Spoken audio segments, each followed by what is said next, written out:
Terima kasih masih di Kompas Siang bersama saya Mario Sarong. Saudara, kasus kekerasan seksual oleh pimpinan panti asuhan di Kota Tangerang, Banten masih menyisakan trauma bagi para korban. Aktivitas janggal yang dialami para korban mengakibatkan masalah mental. Janggalan yang dialami oleh para korban diceritakan orang tua asuh Dean Desvi. Sebagai donatur di panti asuhan Yayasan Darussalam An-Nur, ia pun merasa kaget saat para korban menghubunginya melalui akun Instagram terkait tindakan bejat tersangka. Ia lalu melaporkan peristiwa ini ke pihak polisian.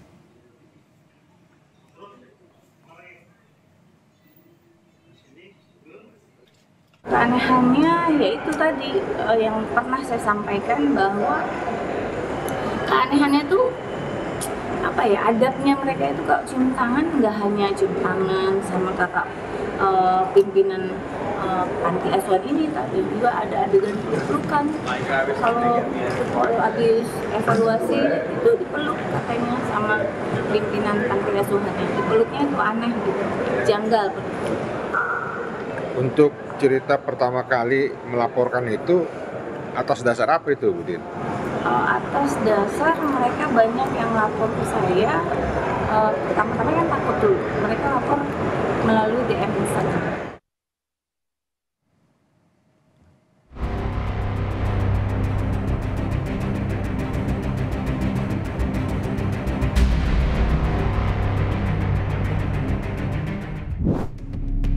Aksi bejat pimpinan panti asuhan Darussalam An-Nur, Kunciran Indah Pinang, Kota Tangerang, Banten bersama dua pelaku lainnya masih menyisakan trauma bagi para korban.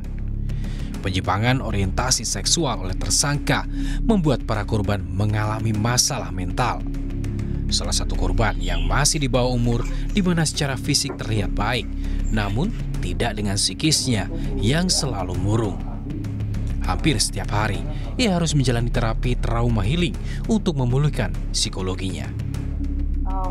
Memang kelihatannya fisiknya udah pasti mereka murung, pasti sedih, pasti terluka. Nah, itulah kita berinisiatif untuk membawa mereka ke dalam sebuah pengobatan, yaitu mental healing gitu loh. Terapi ini nggak mudah ya Mas ya. Banyak banget terapi kayak Reiki atau juga meditasi, atau yang pasti kita kenalkan deh sama Tuhan biar mereka ini nggak trauma. Soalnya kita kan semua tahu aksi pencabulan ini adalah dilakukan pas event-event acara keagamaan. Saya khawatir anak-anak ini jadi nggak percaya dengan Tuhannya, nggak percaya dengan mana katanya Allah baik. Kok aku habis sholat tahajud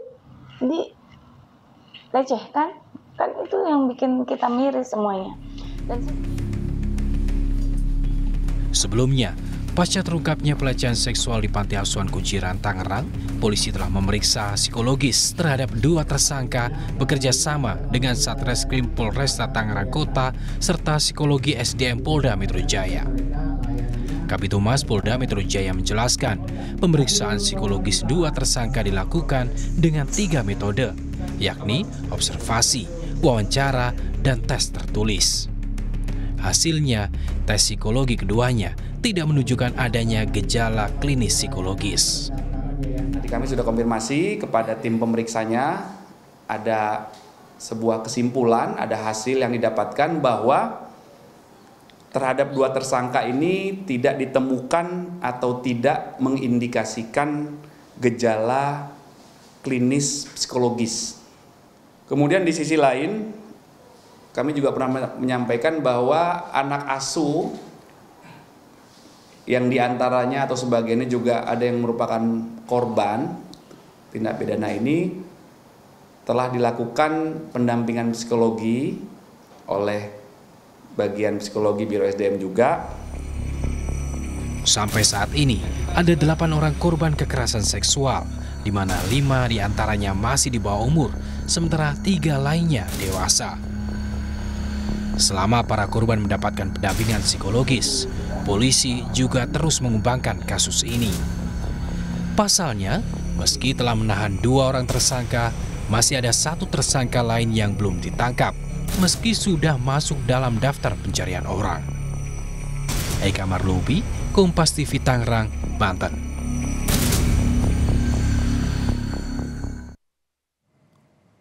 Untuk mengetahui perkembangan kasus ini, kita terhubung dengan jurnalis Kompas TV, Eka Marlupi. Eka, selamat siang. Sampai hari ini dari informasi Anda, ada beberapa jumlah korban yang terupdate. Rio, bisa kami jelaskan di mana untuk jumlah korban saat ini belum bertambah, masih ada 8 orang korban, di mana 5 diantaranya anak dan 3 lainnya dewasa, seperti itu Mario. Ya, untuk dari jumlah korban ini, para korban masih menjalani trauma healing. Ini bagaimana perkembangan yang bisa disampaikan pada kita?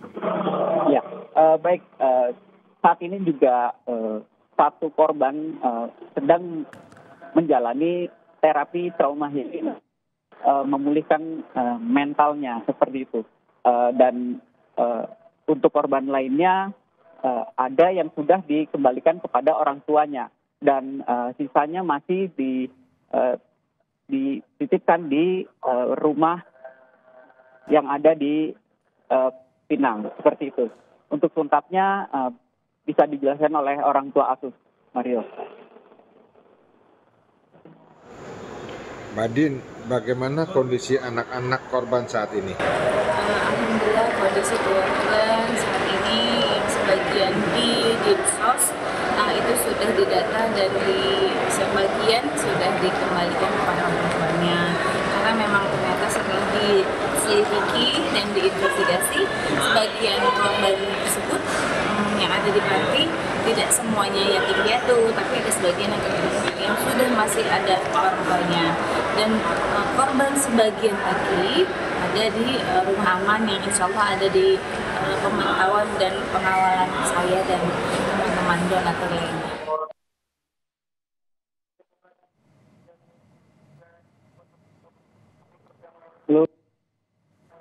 Ya Eka, untuk satu tersangka yang masih buron, apa upaya polisi untuk menangkapnya?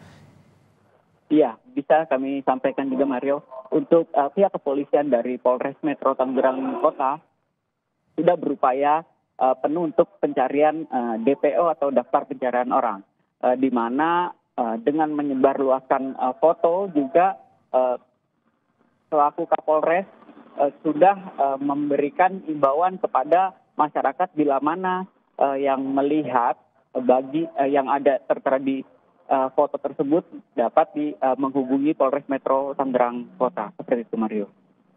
Ya, terima kasih Eka Marlupi dari Tangerang atas informasinya. Semoga pencariannya terus berjalan dan lancar dari pihak kepolisian. Selamat bertugas kembali.